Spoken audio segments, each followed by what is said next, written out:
Вот таким образом мы видим, как сегодня оккупанты милитаризуют Крым. На сегодняшний день, по вашей информации, сколько сейчас российских военных в Крыму и сколько за последнее время российские оккупанты завезли в Крым оружие?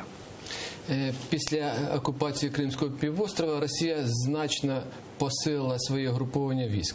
Були здійснені заходи щодо нарощування системи протиповітряної оборони, корабельного складу Чорноморського флоту, а також посилено угруповання інших військ. За даними Головного управління розвідки Міністерства оборони України, на сьогоднішній день на окупованій території перебуває близько 32 тисяч військовослужбовців Збройних сил Російської Федерації.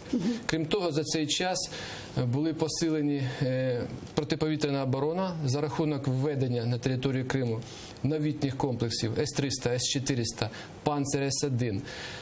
На територію Криму зайшли додаткові підрозділи військово-морських сил, військово-морського флоту Російської Федерації. Було збільшена чисельність підводних човнів, бойових кораблів і бойової авіації.